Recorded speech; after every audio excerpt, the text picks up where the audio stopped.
Hello, beautiful people. Happy 2023. This is the first show of 2023. And if you're confused and wondering where you are on the Montpelier Happy Hour here on WVEW 107.7 Brattleboro, your community radio station. I don't know how hard you partied for, New Year. You might still be coming down from that. Many people were happy to say goodbye to 2022, right, guys? I am your host, Olga Peters, and I'm speaking with regular contributor Emily Kornheiser, who's one of 3 reps from the town of Brattleboro, and drumroll, the new chair for the Ways and Means Committee. So welcome and congratulations, Emily. Thank you. It's so good to be here with the two of you and kicking off the new biennium. And yes, the first show of the season to talk about what lies ahead for the biennium would not be complete without journalist John Walters from the Vermont Political Observer. So thank you, John, for being here today. Well, thank you for having me. So I want to dive in. I know the session opened, or the State House opened this week. The governor gave his inaugural address, so a lot is happening. But where I want to dive into first is to talk about committees, because I know, especially for John, last year we had a lot of folks decide they weren't going to run for re-election. A lot of them were in leadership positions on the committees where most of the work on policy actually gets done. And I know, John, you have been watching that closely. So yeah, committees have been announced. What are you thinking? Well, I'm looking forward to what the new chair of Ways and Means does with with her responsibilities. To be perfectly honest, Ways and Means has often been kind of a damper on legislation. They have to pass a lot of the bills that that require spending. And it's kind of tended to be a moderating influence on policy. And I'm sort of curious how the new chair will sort of handle that. So are you saying, John, that you're expecting Emily to just like rip the Band-Aid off of all sorts of things? Well, I mean, I don't think most people would describe moderation as one of my character traits, but there is a responsibility that comes with being chair of the special money. Yes, it does. But how do you think you're going to approach that? Well, I think that what sometimes appears to the moderating role of the committee or the chair, I think is a lot just like sort of process pieces, right? It's the Ways and Means Committee is often the last stop before a bill hits the floor. Yep. And so sometimes we're asked to hold the entire caucus or the entire chamber's thinking in our little room while things get worked out. And so I guess I'm looking forward to seeing how I do that, John. It's all new to me. I'm coming into it with like a lot of real curiosity about how it will feel, how I'm going to get it done. I know I have a very different personality than the last chair, who I think did an exemplary job in a lot of ways, and taught me very well. And I really don't know. I don't know how I'm going to do it, but I'm hoping to do it with a lot of collaboration and transparency and curiosity. Yeah. And you were vice chair of the committee, so you were sort of being prepared for the job. Yes, absolutely. That helps. You and I, Emily, have talked a lot about taxes and tax structure and how taxes can be progressive or regressive. How do you think you'll be able to bring some of those concepts into your work in the committee room? Or is it even appropriate? Like, do you even have that kind of power? I think almost all power in the State House is soft power. even the speaker. I mean, you know, if we see what's Mhm. happening in Washington, right? Like this, no one has absolute power. It's really like sort of where you can bring people and what conversations you're able to have. I'm hoping that my love for the philosophy of taxes and for having conversations about what sufficiency looks like and what it means to contribute towards shared goals can be part of a broader conversation we have as a state about that, and or at least as a chamber about that. And so, you know, there's a lot of strategies for how to get things done in the State House, and one of them is like you just, you know, you slide stuff through, and that certainly works. And I have seen it when reporting some extraordinarily boring bills, how much you can get done if you just use just the right boring voice tone, right? And I think sometimes it's valuable to bring people in and to really help them see the big picture of why you're doing something. Mhm. There's been a lot of kind of, I don't know, inertia or maybe reluctance to tackle the tax structure in Vermont. I mean, it's been 12 years now since we had the Blue Ribbon Commission on taxes that called for a pretty significant overhaul of the tax system to modernize it and make it more fair. And that Blue Ribbon Commission report is probably sitting on a shelf in your committee room, gathering dust. Well, we actually have a new committee room, so nothing is gathering dust right now.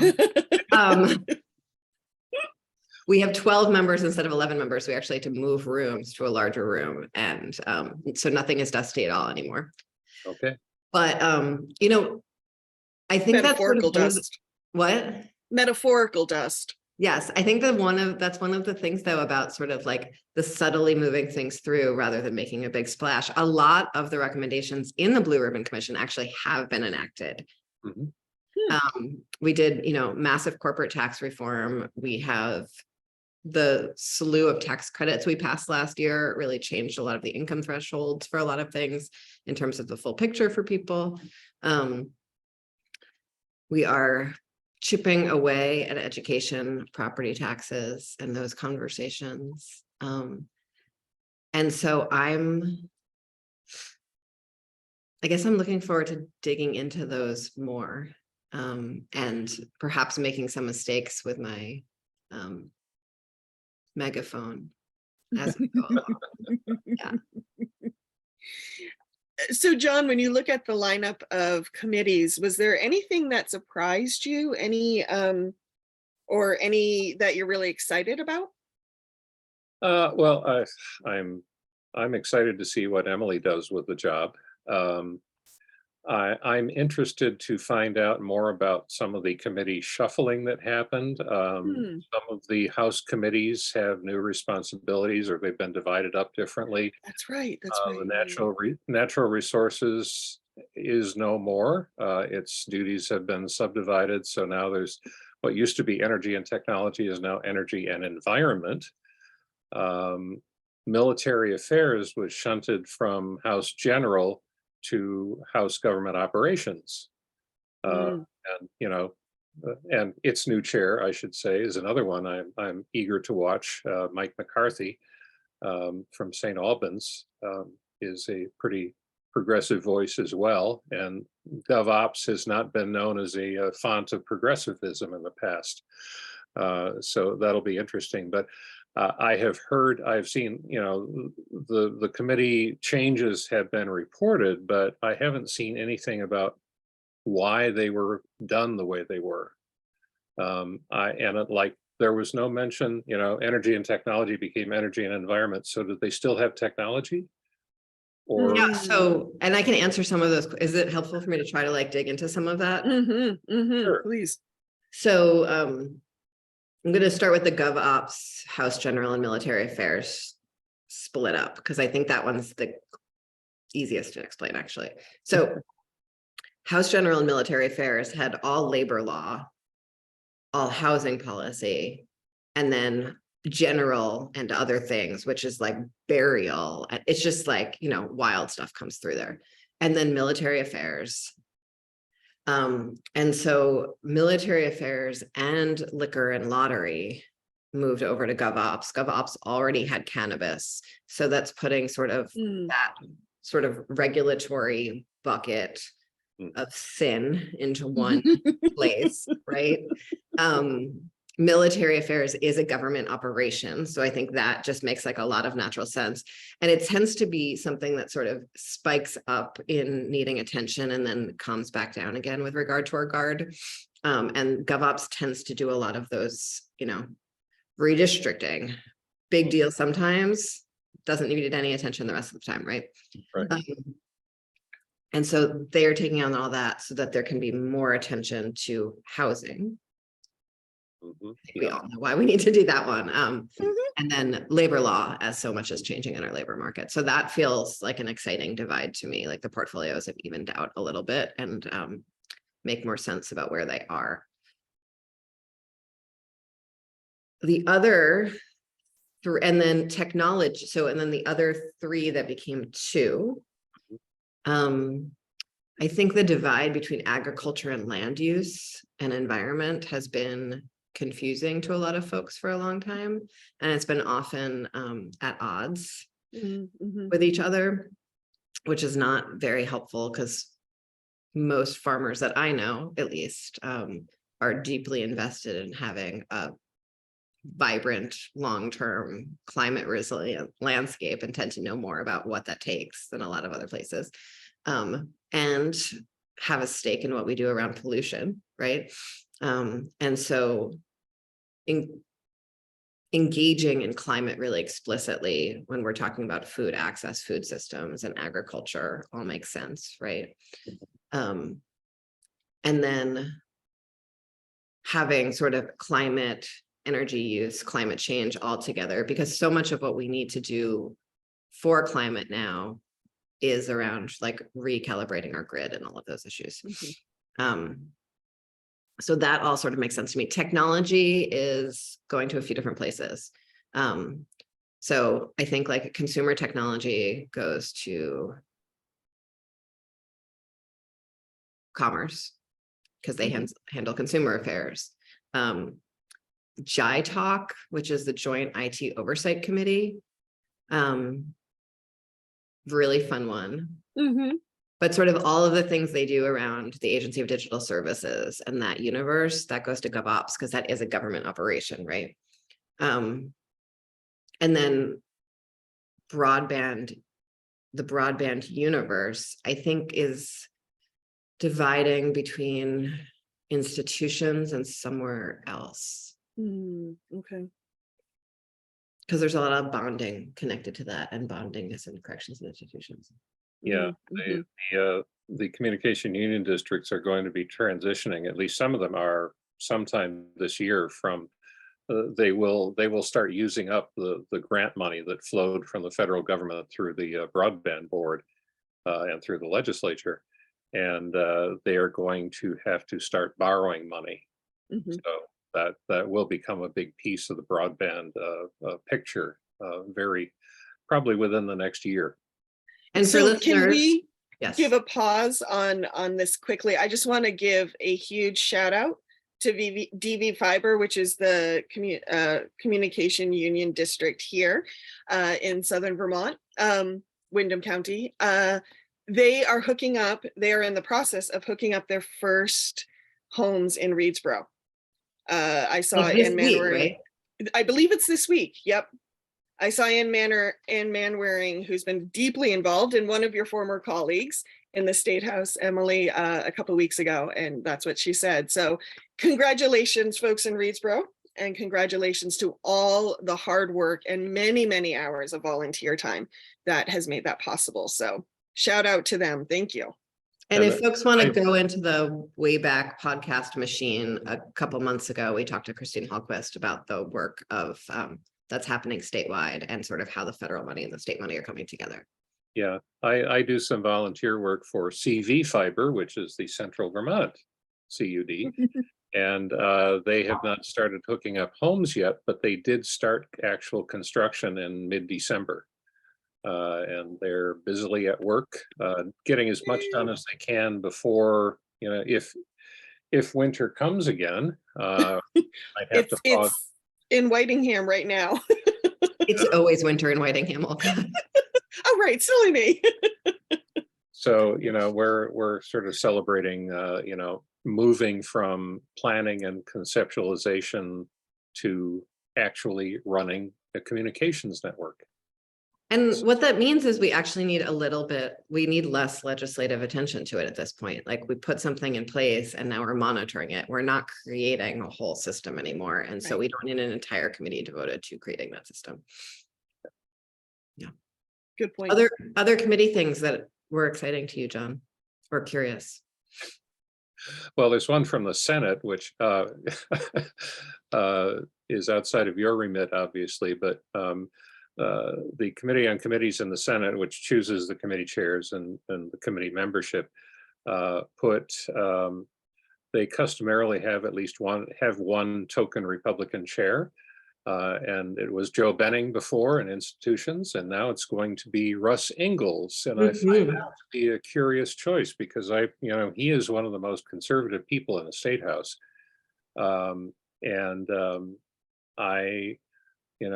Joe Benning is a very conservative fellow, but he also was he also saw the value in doing government right. And I wonder, they didn't have many good choices because the Republican caucus in the Senate is small, and it basically consists of people who are kind of lifers and stuck where they are and people who just got there. So in some ways, Senator Ingalls was kind of the best choice, but he seems to be ideologically, if he's as conservative as chair as he is otherwise, that could be kind of a bumpy ride. I think there is some and I have like no inside knowledge of this whatsoever. So this is just me like speculating out of my mouth. But sometimes there's a strategy that moving folks into greater leadership in order to have a moderating influence on them. And I'm curious to see if that happens with him. Could be. The other thing to note about the Senate, there weren't nearly as many committee chairs leaving the Senate as there were in the House. But with 10 new members in the Senate, the new committees in the Senate have a lot of vice chairs who are young. A couple more younger chairs, but a lot of people who are moving up very quickly. Think particularly of Nader Hashim from your backyard, who is going to be vice chair of Judiciary. And that's a big, hefty committee. And, the longtime chair, Dick Sears, is not getting any younger. And, I could see Senator Hashim being the chair of Judiciary in 2 or 4 years. And I think that's going to be very exciting. He brings a progressive outlook on judicial issues and law enforcement issues and his experience as a former state trooper and a person of color.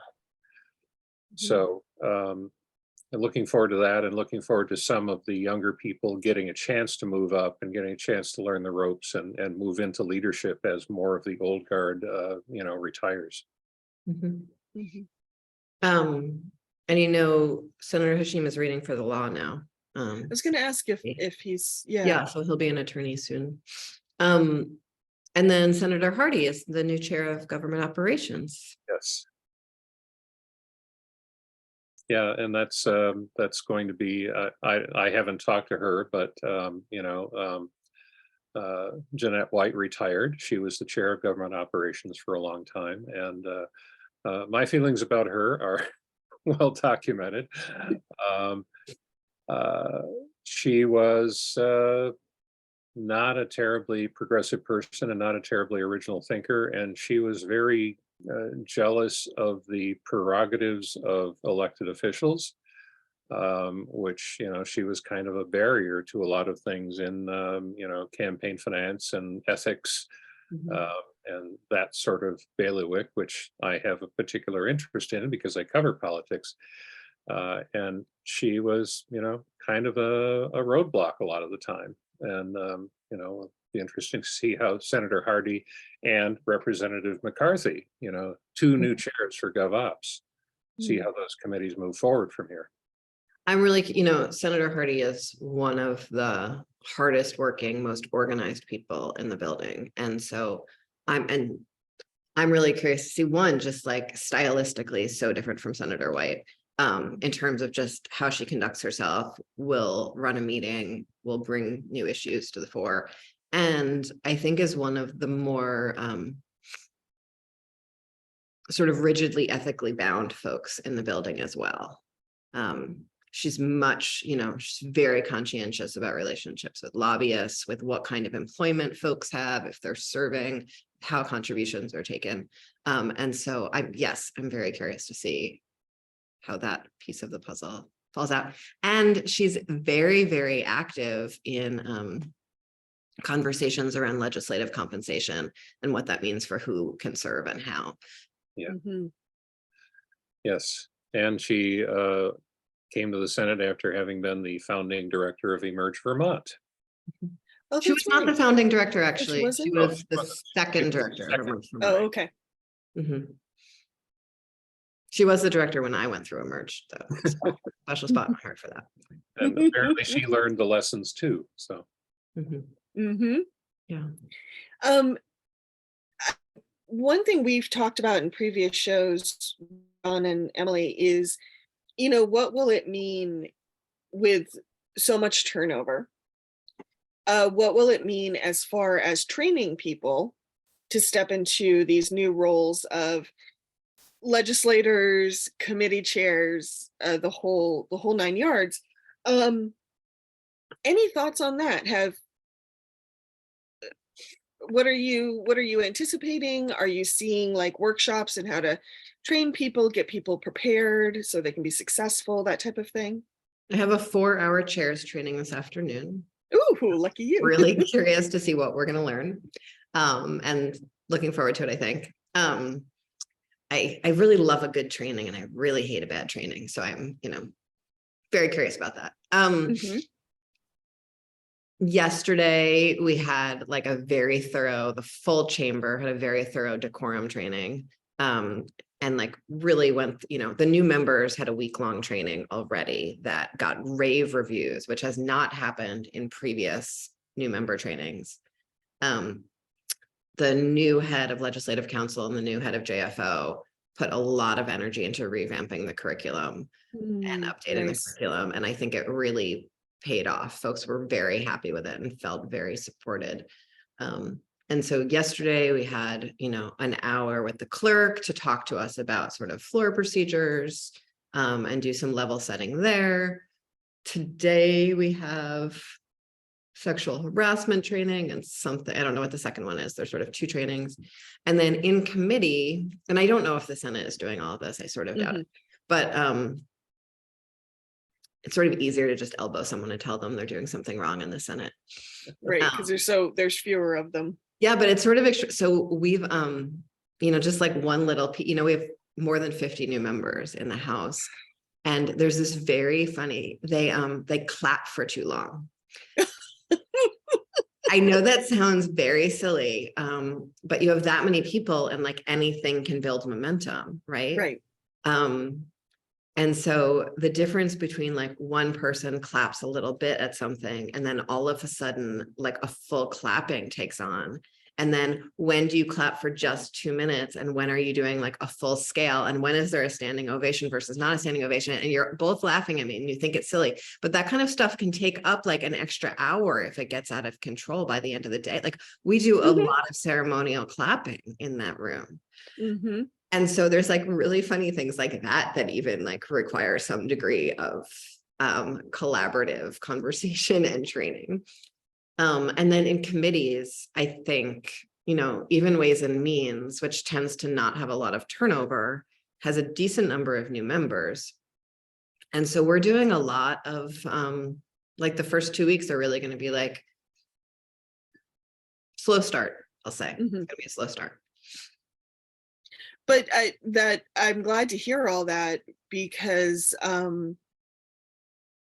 I think in a lot of folks' minds, to be a leader in politics, you just have to get elected.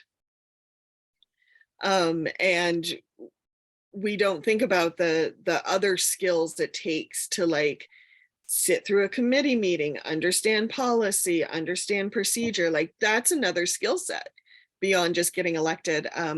And yeah.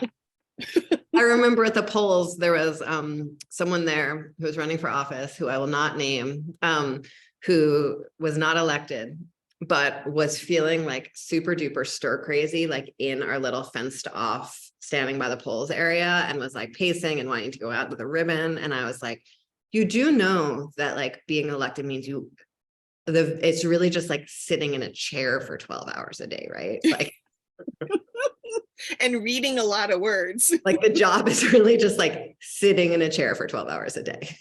Yeah. Well, we have a couple minutes before the end of this part of the show. John, what do you want to leave listeners with, or what are you sitting with right now? I did want to mention one more committee chair thing that interests me, and that is that both of the House Money Committees have new chairs. Diane Lanfer from Virgins is the new chair of House Appropriations. So, and those two committees work pretty closely together or in parallel.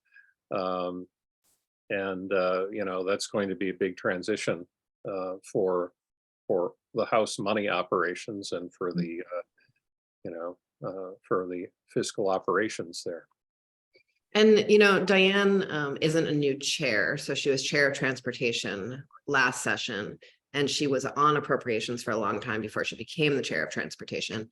And so she has a lot of both practice chairing and institutional knowledge of how appropriations works.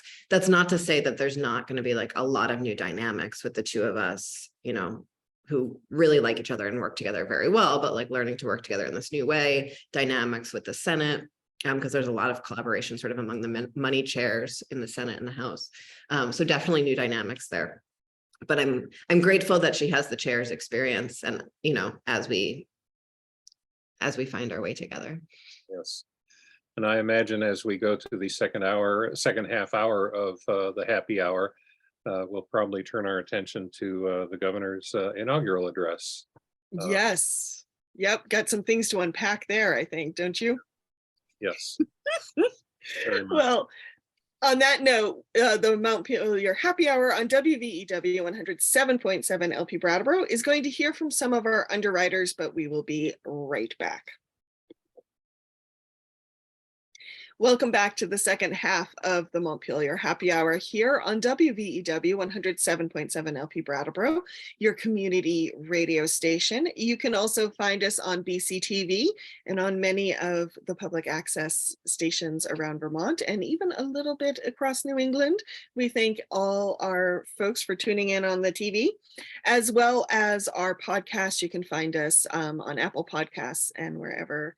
Actually, we're on a number of places you find podcasts, but Apple is probably the easiest one to subscribe to, I think. I just found us on Spotify the other day. I don't think I really. I know, right? We were there. Yeah. Yep. I had no idea we were on Spotify, and I found us there the other day too. So yes, we are slowly eking into the podcast universe. If you're just tuning in, I am your host and producer of the show, Olga Peters, and I am speaking with regular contributor Emily Kornheiser, who is a representative for the state in the State House, as well as journalist John Walters, who is the chief cook and bottle washer behind the Vermont Political Observer website, which is a really great read, folks. We highly recommend it. So, John, the governor gave his inaugural speech yesterday. Yes. What are your takeaways? I'm dying to hear these. I don't know about you, Emily, but well, I just want to say, how I was talking about that clapping problem that we oh my gosh, yes, many clapping problems last night or yesterday afternoon, I should say. A little too much clapping happened last night by accident. Okay, John, over to you on the clapping. Well, I did write a blog post, which is up, and my opening was that the best part of the whole event was Francois Clemens singing the national anthem. I cried and I texted my mama, and then I got a picture with him later. I am like, oh, I'm jealous. Yes. Yeah, that was the highlight. That really was. Just joining us. He's best known as Officer Clemens on Mr. Rogers' Neighborhood. but he's also like this multi-talented creative force. And I'd never heard him sing before, and it was just amazing. It comes at about the 28-minute mark in the Vermont Public archived video of the event, if anybody wants to try and find it. Highly recommended. The governor's actual inaugural address wasn't quite so exciting. It was, in fact, it was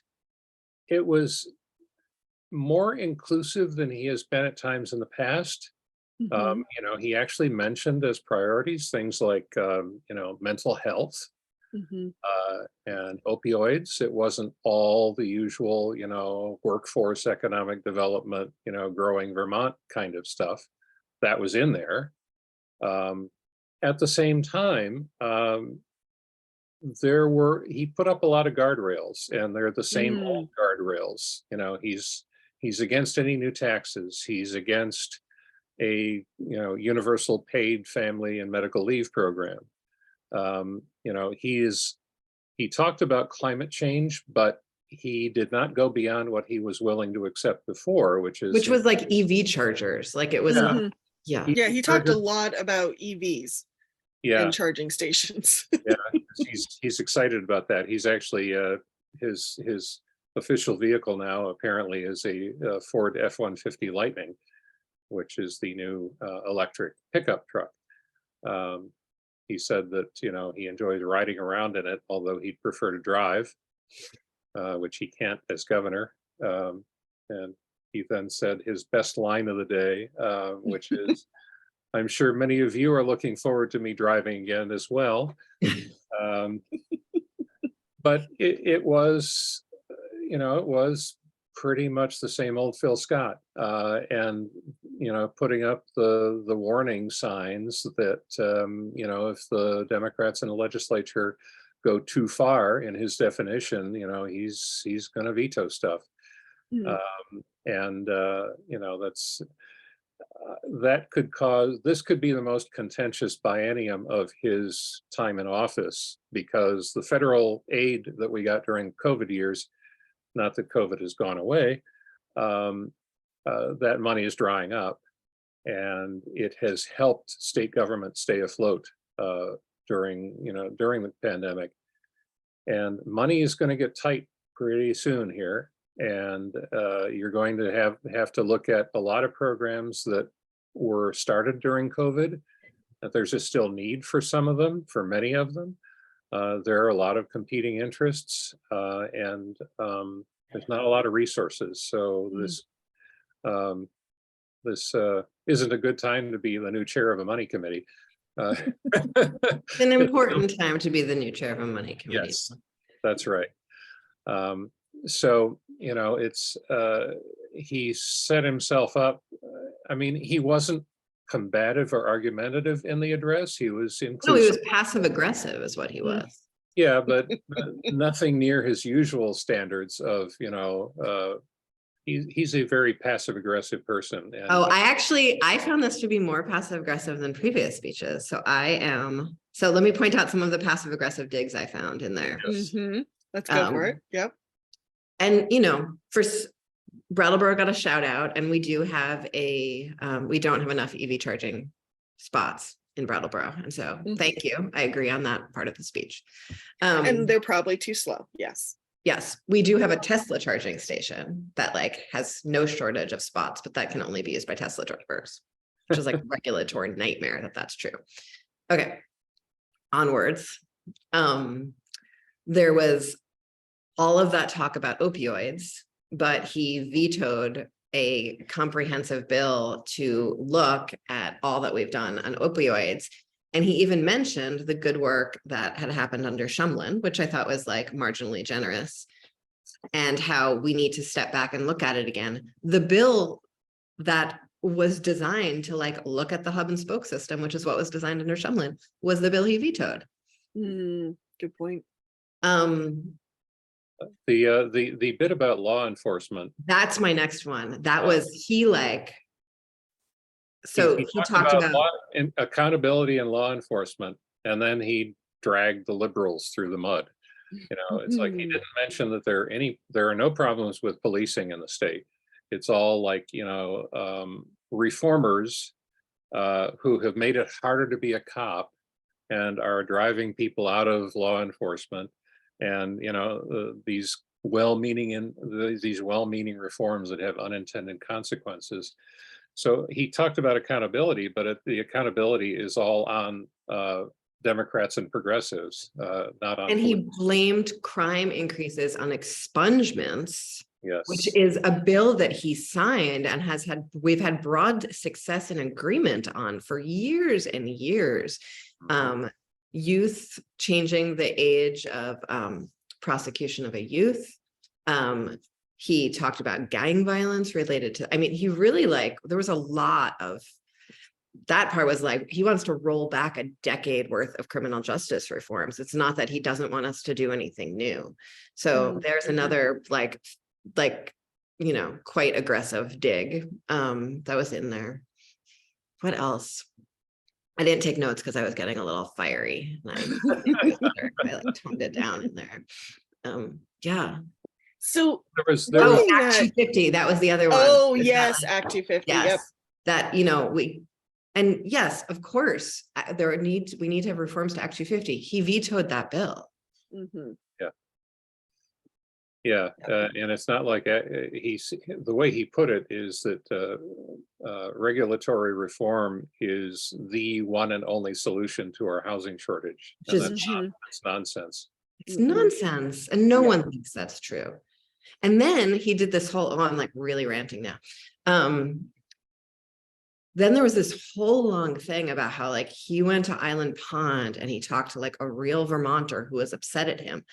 Yes. And that we, the legislature, need to spend more time, more closely talking to the Vermonters who don't come to fundraisers because they're the real, and they're just so busy making a living, they can't talk to us. I'm like, that's my line, buddy. Like, you can't go stealing my line. Like, yes, we're House members. We represent so few people. We know how to talk to them. Like, who are you? You went on this, like, anyway, like it was all in this context of this, like he went on this 1-day tour of every county. How long do you think he spent in each county if he went to every single one of them in a day? And when he came to Windham County, he went to Londonderry and Londonderry only. Like, what? Oh, so passive aggressive. One other thing that wasn't really passive aggressive, but it kind of got to me, was there was a lot of framing of issues in terms of helping rural Vermont and not urban Vermont. I appreciated your part of the column on that, John. And yes, there are issues that face rural Vermont, and rural Vermont in many ways has been left behind. But our cities have big issues too. And some of them are caused by growth and expansion. You know, Burlington has good economic development, but they have a woeful housing shortage, and they have traffic problems, and they have increasing problems with, you know, a small group of lawbreakers who are causing trouble over and over again. And, you know, that's the good city. He also put places like Rutland and St. Johnsbury in that bucket. And that's ridiculous. I mean, you know, most of our cities have their struggles, including Brattleboro. Oh, yeah. And we can't turn our attention solely to rural Vermont at the expense of urban Vermont. That's a false dichotomy. You know what I found so fascinating about that theme is I don't know if this was intentional or not, but there was this weird kind of like jumping across a stream. Like if rural Vermont was on one side and urban Vermont's on the other, he was like jumping back and forth between this theme of we have to have solutions that are crafted to each town, yet not wanting government interference, yet given Vermont's weird, and this is me more than anything he said, given Vermont's really tough mathematics around economies of scale, How did he think any of those solutions were going to be found if the state's not involved? Because quite often the state is where the economy of scale is found. And so it's like he wanted his cake and to eat it too, and yet there was no, there was no actual way forward from that. It felt like this weird limbo for me. I'll mention one other thing, and maybe Emily also has more, but he touched on a theme that he has adopted in the last year or so, which is that, he took office in 2017. COVID hit in March of 2020. His definition, his description of his tenure in office is that all his policies were starting to work and were solving Vermont's problems. And then COVID hit and it all, got, thrown up in the air. And now we're recovering and we can get back on track with all the good work that Phil Scott was doing to solve all our problems. And I'm sorry, but that's nonsense as well. We had our problems before COVID hit, and his solutions are incremental at best. And a lot of the problems COVID caused were not new. Yeah, just COVID deepened. Exacerbated them and made them more obvious. But there wasn't really that much new. In fact, we not that COVID is good news, but we truly benefited greatly from all the federal relief that flowed into Vermont. It was much easier. Not only easy that helped us manage the pandemic, it made it much easier to govern. You didn't have big budget fights because you had plenty of money sloshing around, or at least they were a lot smaller budget fights than they were before. So, the idea that COVID threw everything up in the air and that now we can get back to the Phil Scott, plan is a nice way to describe it for him, but it's not true. The other sort of thread he's been pulling for a long time around this population shortage and the need to attract new people. We had some of the highest in migration and population growth in the country this last couple of years. And for some reason, those numbers were like not part of the narrative. And the in-migration that we're having is enough to, put our housing stock under extreme stress. So, even if we were able to welcome thousands of new people into Vermont tomorrow, they would have nowhere to live. Yeah. So there's that. Well, and of course, Emily and I spoke with Stephanie Yu from the Public Assets Institute at the last week. And, she said, once again, wages are an issue in Vermont. And he did not really go there. No, but fortunately, he also didn't talk about affordability. Oh, no, he did. He actually did talk about affordability. He did. He talked about taxes and fuel costs. Yes, the specter of inflation. And yes, I was also, this is totally petty, but he talked about the price of eggs. Yeah. And I buy eggs every week. I buy our local organic eggs every week because I think we all know that's the kind of person I am. And that's the kind of groceries I buy. No big surprises there, but my local organic eggs are $5.50 to $6 a dozen. And he was talking about a dozen eggs costing more than $5. And I was like, I think it's really interesting that Phil Scott's also buying local organic eggs, which I'm happy for him and for Vermont agriculture that he's doing that. But it's generally when you talk inflation, you don't talk about sort of your premium items as the prices. It was a little bit like Dr. Oz's crudité platter. I did have that. Yep. Except that Phil Scott sells it a lot better. Yeah, this is true. This is true. So for both of you, the governor has said his piece in his inaugural address. What do you think this portends for the rest of the session?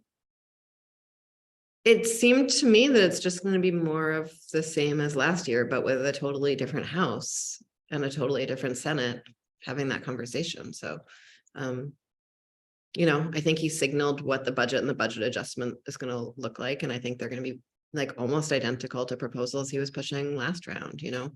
I think when he was talking about infrastructure and small towns, he was like talking about this tiny policy idea he has called mini TIFs, which are like really unfeasible for most small towns and won't raise the revenue that they need to do what they need to do.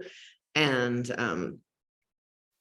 you know, I have no new fees. We haven't updated our state government fees since he took office. And at this point, most Republicans in the House seem interested in a fee bill. But it's very hard to do without the governor. And so we have government departments that are fraying at the edges because they're dependent on fees and aren't getting them anymore. And so, yeah, it just seemed like it was more of the same, but I don't know, maybe John, you saw something else in the tea leaves.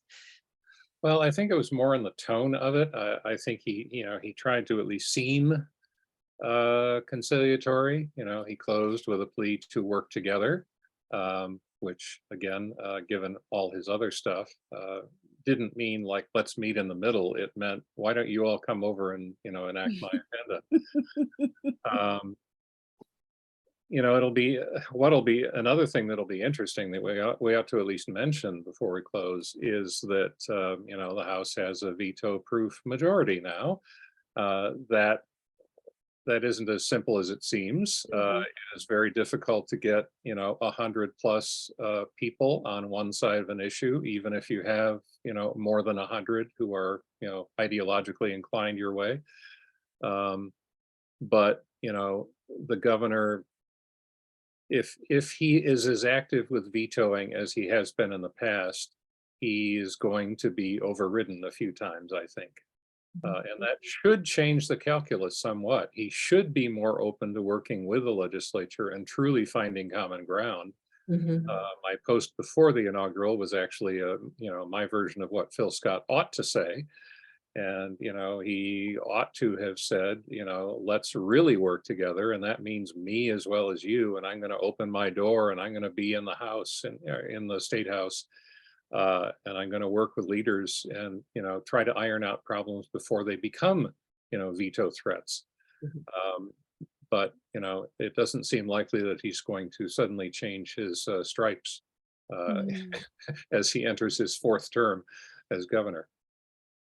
Yeah, I'm actually having a little deja vu right now in this conversation, because when we had a similar conversation last year after the inaugural address, I think we said a lot of the same things. Like it feels once again nothing new in the inaugural address. Same old going forward. And we'll get more of the nitty gritty when he delivers his budget address later this month, but I don't hold out much hope that there'll be much creative thinking there either. And I think, you know, the creative thinking would be incredibly useful. Yes. And new policy ideas to solve these problems that he's, you know, harps on. And I think we've talked a lot about sort of what happens culturally if you're always talking about problems and not talking about solutions. But this working together thing is really, you know, he talked about it when he was, you know, all the interviews when he was first elected in November were all about this working together. And this is, you know, he said it a bunch of times in the speech, but if he's not tasking his cabinet to actually work together, it's so hard for us to do good work. Yeah, it seems like it could solve most of the problems and avoid most of the veto standoffs. And I don't know why he does it that way, to be perfectly honest, except that I think he is, for all his reputation as a nice guy, he is a lot more arrogant than his public image. And he certainly governs that way. There is not much wiggle room. And I think that, you know, that collaboration would moderate us much more than the vetoes will. Because if, you know, with collaboration, things would become moderated as they moved along to passage, but with a veto, there's no reason to do that along the way necessarily. And then, there's just a veto override. So, yeah, we'll see. We'll see what happens. One little bit of history that might be useful here, and my memories are sort of vague on this, but Jim Douglas served 4 terms, and he faced a Democratic legislature, and for most of his tenure, he kind of held control, and was able to move the legislature in his direction quite often. But in his last term, it kind of changed, and there were vetoes. There were overrides on important vetoes, marriage equality and the budget, which Republicans still yammer about. That override, put us on a path to fiscal ruin.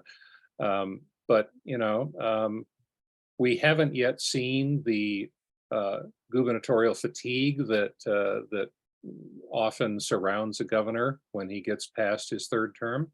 And it happened to Jim Douglas. It happened big time to Peter Shumlin. You would think it's got to happen sooner or later to Phil Scott, and this biennium is going to be a big test of his ability to appear like he's running things and moving in a positive direction. That's going to be an interesting thing worth watching. So another time check. We're just at the end of this show. It went really, really fast, as it always does when you join us, John. What are your predictions for this legislative session, John? And for our radio listeners, as I asked that, John's eyes got really big and he kind of like leaned back in his chair, Yes. like, oh, Olga, don't ask me that. I mean, it's going to be a little bit of a rough session because of all the new people in the House and Senate. That may sort of impede progress to some extent.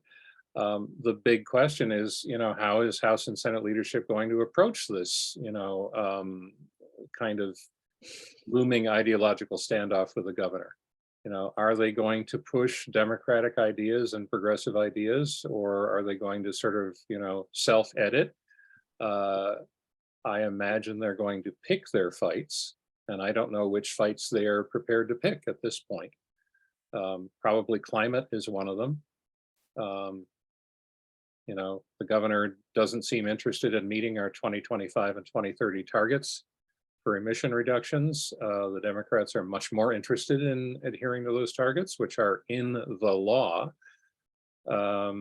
So there will be issues where there will be sharper contention, I think, this year, because the House and Senate have veto-proof majorities, even if they don't always use them.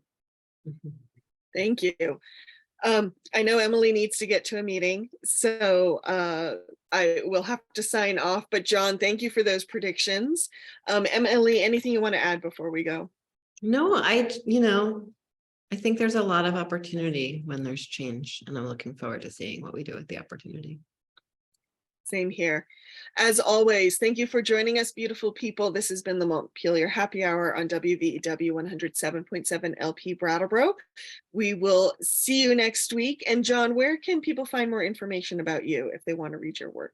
Well, the blog is called the Vermont Political Observer. The web address is thevpo.org. So that's simple to find. And if you just type in Vermont Political Observer into your search engine, you will get me. And Emily? Folks can go to emilykornheiser.org and you'll find links to all the things. Take care, everyone. We will be back here next week.